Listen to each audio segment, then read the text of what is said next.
Flood Mythology, An Evolution in Scholarship by David Pearce.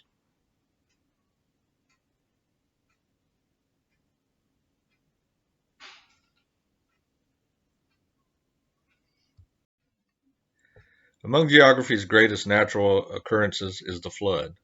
One of the best known stories about floods in the West is that of Noah and the biblical account in Genesis. Like most other flood myths, the flood is sent by a deity to punish man for his behavior.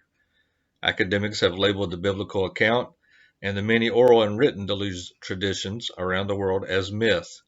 They use several criteria for this determination, including the inability to verify its claims.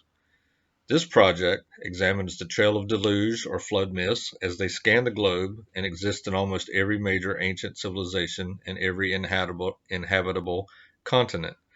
Scholarship can be traced for these myths as it evolves over time from the scholarship of Christian missionaries during the Age of Exploration to the secular and scientific scholarship of today, which focuses on gender studies and global climate change. Our keywords for this is going to be myth, deluge, scholarship, Genesis, flood, Deucalion, ethnographic, and non-Semitic.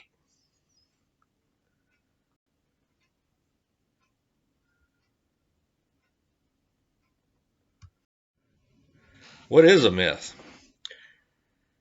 A myth is usually a traditional story of ostensibly historical events that serves to unfold part of the worldview of a people or explain a practice, belief, or natural phenomenon. The key word here is ostensibly. Ostensibly means basically that it is unknown as to its veracity. It doesn't say if it's fiction, and it doesn't say if it's true. It is unknown. Where are flood myths found? Flood myths are found on all inhabitable continents and include the regions of East and West Africa, Egypt, North America, Mesoamerica, South America, the ancient Near East, China, India, Korea, Malaysia, Philippines, Thailand, Greece, Ireland, North Europe, and Oceania. The flood myths vary in detail, but most occur during the Neolithic or Bronze Age and include a deity destroying civilization as a retributive punishment for mankind's behavior for the purpose of creating a new civilization. Non-Semitic deluge stories. In this map, we see the flood myths depicted that exist globally. The shapes in the key specify the reliability of the myth and whether it includes a reference to a rainbow. So where you see the upside down U, these are the areas in the globe that would have a tradition including the rainbow motif like it does in Noah. And you'll see these around in, let's see, this is Indonesia area in Oceania. You see them in Africa, right here on the west coast. You see them, let's see, here's one in the upper area of North America. That would be probably in lower Canada. You see some in higher Canada. Over here in the area around in the Baltics, the area around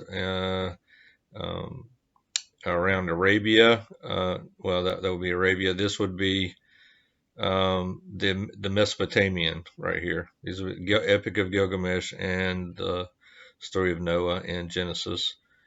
Then you also would see them. Let's see, this is in East Africa, right outside of Lake Victoria. So all of these areas here have the rainbow motif. Extensive documentation of deluge traditions would be those represented by the triangles, and the squares would show fragmentary evidence according to Ream in 1925. That is a scholar, Ream, and he is showing fragmentary evidence for those particular oral traditions. But anyway, this is the map of the non-Semitic deluge stories. And so as you can see, there's quite a number of them.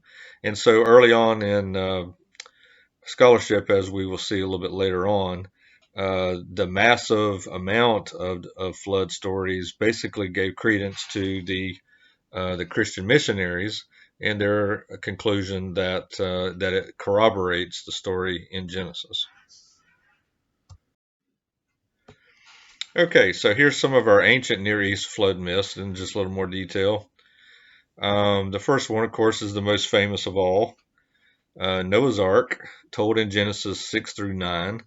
It's the most famous of the flood myths. God is convinced that man has become so corrupt that it is necessary to purge the earth and basically start over. He searches and finds one man, of course, Noah, being upright and righteous, and chooses to restart civilization or mankind back with Noah and his descendants. He directs Noah to build an ark and to save a remnant of the animals and his own family. The Epic of Gilgamesh is also one of the ancient Near East flood myths, which probably is, for historians, a little bit older, actually, as far as the written down version. But the Epic of Gilgamesh is also a Mesopotamian flood myth where Utnapishtim, who basically is the one playing the role of Noah in the story, Utnapishtim is the hero, and it is the god Ea who comes to him and basically leaks the plan of the gods to flood and destroy the inhabitants of the earth. Ea is not happy with the decision that the gods have made, and Ea, of course, is a Mesopotamian god, um, and um, and so he gives basically that leak to Utnapishtim, and then Utnapishtim is directed to build a boat, and he survives the flood, he and his wife, and then they are granted immortality by the god Enlil. Okay, all right, so a little bit difference in there, but a lot of similarities, and this may be due to cultural diffusion, some would think, but it also could be several other factors involved, and we'll go into that a little bit later. All right, so this one is one of the Asian myths, this one being that of India, and the Indian flood myth of Manu and Matsya, found in the Shatapatha Brahmana, tells a story where Vishnu, in fish form, as you will see on the right, warns Manu, and Manu is the name in Indian basically for the word human. It's kind of like Adam is for the name of man in Hebrew, and tells him to store all the grains. It's basically like the seeds is what he's looking for here. And then in one version, there are several versions of this particular one, and there are some versions that do have the animals.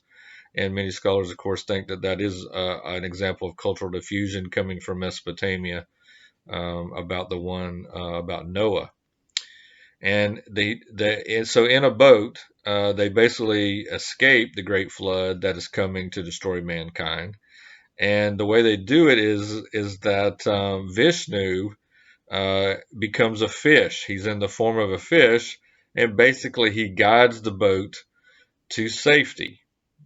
Okay, and inside there, Manu and seven sages, and the sages in the Hindu religion is kind of a wise man, somebody who guides a believer into their dharma, trying to figure out what their goal, their right actions are for their life. And so these sages are considered to be holy men. And so anyway, they survive as Vishnu pulls them to safety. Another of the Asian myths is found in China, and this one is the Great Flood of China, and it's depicted as the first Emperor Yu engineers dams to hold back the water and appoints Gun to steal earth from the supreme divinity to create China out of the chaos of waters. Basically, this earth that Gun steals is kind of like absorbing. It absorbs all the kind of like water absorbing. And so therefore what it's doing is creating land. And this is where they believe that China came to be, is from this process. And then here on the picture, Yu is slaying one of the dragons, bringing the flood. Okay, so the dragon is the bringer of destruction, basically, in the Chinese myth. And some of the scholars early on did not think that China really had a flood myth, but recent scholarship has developed and has discovered many of those things that are similar to others. And also, the geological studies on this particular one have been very recent, but they realized that there was, in the area depicted, there was a great flood, according to geology's new findings. Let's see.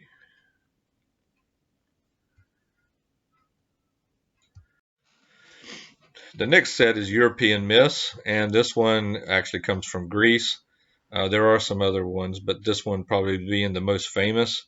Deucalion and Pyrrha from the Theogony depicts the Greek god Prometheus, and many of you are familiar with Prometheus, telling his son Deucalion to build a chest, not a boat, but a chest, to escape the great deluge coming to destroy mankind. Except for a few that were on the very tops of the mountains, Deucalion and his wife Pyrrha were the only survivors. So floating upon the sea for 9 days and nights, these two survivors basically are come to land, and right here in this picture you see them. It's like they're chunking stones off of their shoulder, and what happens is when the stones land, they become human beings. And so this is the way that the earth is repopulated in the story, by these stones that are being thrown by Deucalion and his wife Pyrrha. And again, this one is the Greek flood myth.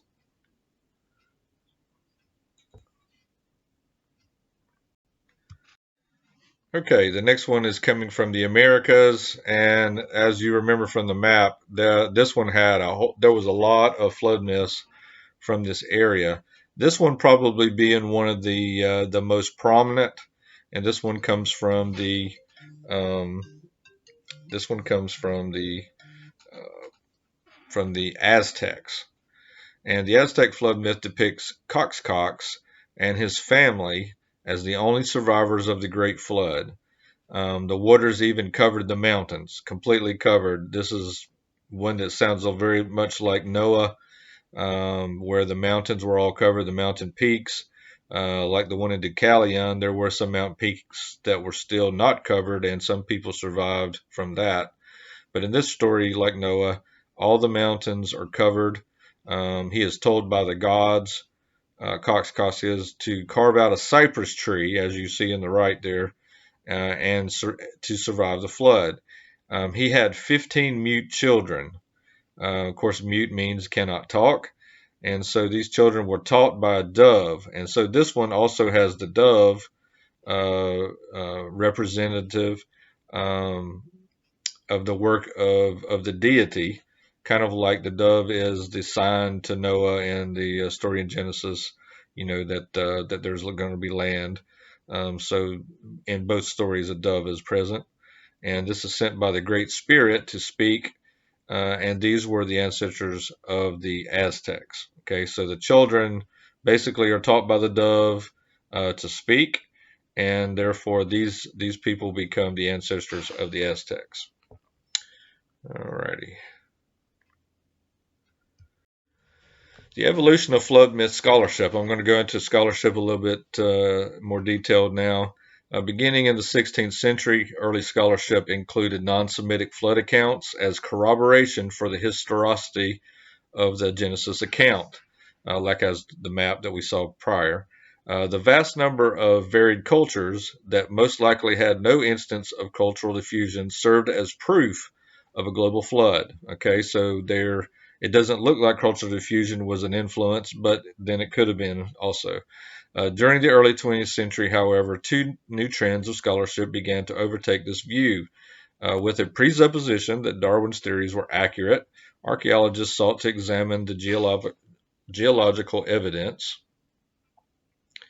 and found it inconclusive. They usually attributed the flood myths and geological evidence as a result of more regional floods, generally more on a smaller scale. As the evidence unfolds, though, like in the case of the Black Sea, things become a lot larger as far as their scale in that part of the world.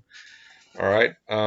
Another trend is from psychology. Actually, psychologists like Wilhelm Wundt also examined the stories in the early 20th century with the presuppositional understanding that since God did not exist, it was necessary for primitive cultures to explain the origin of the world through myth. These stories offered early civilizations the ability to make sense out of their world as they knew it, and thereby reduce the mental stress that accompanies the unknown. Um, Many cultural anthropologists and social scientists use the deluge myths to explain the power and spread of ideas through cultural diffusion. Some of the myths had evidence to support this view, but ultimately, just because the exact movement of indigenous people was unknown, the myths created the effect for unknown causes.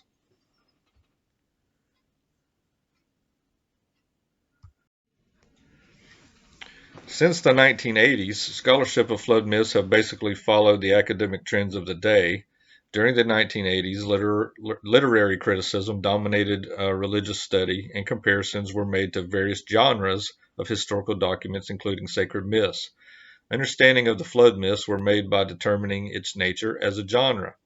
In its definition, the word ostensibly is key to understand how it is to be interpreted, for it does not presume the accuracy or spuriousness of the flood stories just because it includes deities and supernatural events and activities. Ultimately, science can only validate natural occurrences and cannot speak to miracles by its very nature. Therefore, the flood myth can only truly be seen as a possibility of explanation.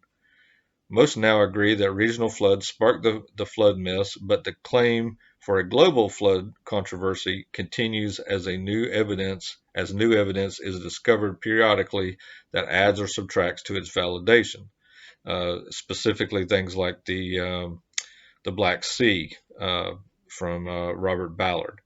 Myth, therefore, does not accurately mean fictitious, just unproven at this point by natural evidence.